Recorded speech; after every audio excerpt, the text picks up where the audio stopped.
আর একজন মায়ের কথা না বললেই নয়, তার নাম উম্মে সুলাইম। রাসূলুল্লাহ সাল্লাল্লাহু আলাইহি ওয়াসাল্লাম যখন মক্কা থেকে মদিনায় হিজরত করলেন, হিজরত করার পরেই মদিনাতে যখন গেলেন, তখন মদিনার প্রত্যেকটা সম্প্রদায় রাসূলুল্লাহ সাল্লাল্লাহু আলাইহি ওয়াসাল্লামের সাথে সাক্ষাতে আসলেন। যেই আসে কিছু না কিছু উপহার নিয়ে আসে। তো উম্মে সুলাইম দরিদ্র মানুষ ছিলেন, আর তার উপরে তার স্বামী মারা গেছে। তার একটি সন্তান ছিল যার নাম আনাস। তো তিনি রাসূলুল্লাহ সাল্লাল্লাহু আলাইহি ওয়াসাল্লামের কাছে তার সন্তানের হাতটি ধরে নিয়ে গেলেন, গিয়ে বলছেন, ইয়া রাসূলুল্লাহ, আমার একটি সন্তান আছে। তো তিনি বললেন, কে কে তোমার সন্তান? তখন তিনি বললেন, সাফিয়া বিনতে তখন উম্মে সুলাইম বলছেন যে আনাস বিন মালিক আপনার খাদেম। তো আনাস বিন মালিক রাদিয়াল্লাহু তাআলা আনহু বলছেন, তখন আমার বয়স মোটামুটি 10 ছিল। তারপর থেকে নিয়ে প্রায় 10 বছর রাসূলুল্লাহ সাল্লাল্লাহু আলাইহি ওয়াসাল্লামের খেদমত করেছি। তিনি এমন একজন শিক্ষক ছিলেন, না কোনোদিন আমাকে বকেছেন, না মেরেছেন, না গালি দিয়েছেন, না কটু কথা বলেছেন। আমার পিতামাতা তার জন্য উৎসর্গিত। সাফিয়া উম্মে সুলাইম একদিন রাসূলুল্লাহ সাল্লাল্লাহু আলাইহি ওয়াসাল্লামকে বললেন, হে আল্লাহর রাসূল, আমার সন্তানের জন্য একটু দোয়া করে দেন না। তখন রাসূলুল্লাহ সাল্লাল্লাহু আলাইহি ওয়াসাল্লাম দোয়া করছেন, আল্লাহুম্মা আকসির মালাহু ওয়া ওয়ালাদাহু ওয়া আতিল উমরা ওয়া বারিক লাহু ফিমা আতাইত। হে আল্লাহ, তুমি আনাস বিন মালিকের সন্তান সন্ততিতে, মাল সম্পদে এবং তুমি তাকে যা দিয়েছ, তাকে যে হায়াত দিয়েছ তাতে, এবং তুমি তাকে যে রুজি দিয়েছ তাতে বরকত দান করো। কি হলো ঘটনা?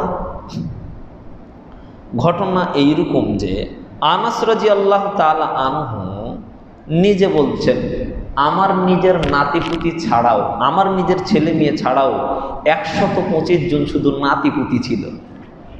নাতিপুতির সংখ্যা কত? 125 জন। তাহলে সন্তান সংখ্যা কত হবে? 125 জন নাতিপুতি হতে গেলে কতগুলো সন্তান প্রয়োজন? এটা আল্লাহ রাসূলের দোয়া সাল্লাল্লাহু আলাইহি ওয়াসাল্লাম। তো তিনি বলছেন যে রাসূল সাল্লাল্লাহু আলাইহি ওয়াসাল্লামের দোয়ার আরেকটা বরকত তিনি বলছেন যে আমি ছিলাম মদিনার আনসারদের মধ্যে, যারা ধনী ছিল তাদের মধ্যে অন্যতম। আমি আনাস বিন মালিক ছিলাম। এত সম্পদ আল্লাহ আমাকে দিলেন, এত সম্পদ। বিভিন্ন সূত্র অনুযায়ী জানা যায় আনাস রাদিয়াল্লাহু তাআলা আনহু 108 বছর বয়সে বসরায় মৃত্যুবরণ করেন। তবে বিশেষ কথা হলো এই যে আনাস রাদিয়াল্লাহু তাআলা আনহু যখন বসরায় মৃত্যুবরণ করেন, বসরায় আর কোনো সাহাবী জীবিত ছিল না। তিনি ছিলেন বসরায় সর্বশেষ সাহাবী। এটা হলো তার হায়াতে বরকত। তাহলে তার হায়াতে বরকত হলো, সন্তান সন্ততিতে বরকত হলো, তার রুজিতে বরকত হলো।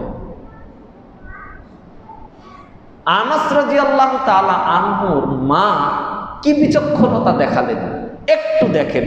যদি বোঝার চেষ্টা করেন আপনি বুঝতে পারবেন, আশা করা যায়। আনাস রাদিয়াল্লাহু তাআলা আনহুকে সেই দিন হাত ধরে সঠিক শিক্ষকের হাতে তুলে দিয়েছিলেন তার মা উম্মে সুলাইম। তিনি একজন বিচক্ষণ মাতা ছিলেন। কিভাবে? আনাস রাদিয়াল্লাহু তাআলা আনহুকে যখন রেখে আসলেন, তখন তিনি তার পরিবারের ভিতরের খুঁটিনাটি বিষয়গুলো জানতে শুরু করলেন। 10 বছর খেদমত করার পরে তিনি এমন কিছু জানলেন যা বড় বড় সাহাবীরা জানতেন না। আবু বকর রাদিয়াল্লাহু তাআলা আনহু জানতেন না, উমর রাদিয়াল্লাহু তাআলা আনহু জানতেন না, উসমান রাদিয়াল্লাহু তাআলা আনহু জানতেন না, আলী রাদিয়াল্লাহু তাআলা আনহু জানতেন না। বড় বড় সাহাবীরা যা জানতেন না সেটা আনাস বিন মালিক জানতেন। তাই তো তিনি হাদিসের তৎকালীন শ্রেষ্ঠ 7 জন হাফেজের মধ্যে 3য় স্থান অধিকার করেছিলেন, যা আবু বকর, উমর, উসমান, আলী পারেননি রাদিয়াল্লাহু তাআলা। ওনারা পারেননি। কারণ কি ছিল? তার মায়ের বিচক্ষণতা। সঠিক শিক্ষক চিনেছিলেন, কার হাতে দিলে আমার সন্তানটা সমানুষ হবে, সফলতার সর্বোচ্চ সিঁড়িতে পৌঁছতে পারবে, সেই জায়গায় তার সন্তানকে রেখেছিলেন, সুপর্দ করেছিলেন। তিনি 2286টি হাদিসের হাফেজ হওয়ার গৌরব অর্জন করেন। সুবহানাল্লাহ বলবেন না? খুঁটিনাটি বিষয়গুলো তিনি এমন সুন্দরভাবে বর্ণনা করতেন যে আয়েশা রাদিয়াল্লাহু তাআলা আনহার পরে রাসূলুল্লাহ সাল্লাল্লাহু আলাইহি ওয়াসাল্লামের পারিবারিক যে খুঁটিনাটি বিষয়গুলো অন্যান্য সাহাবীদের চাইতে আনাস বিন মালিক রাদিয়াল্লাহু তাআলা বেশি জানতেন। তো এই হলো অভিভাবকের দৃষ্টান্ত। তারা তাদের সন্তানকে প্রতিপালন করেছিল এইভাবে।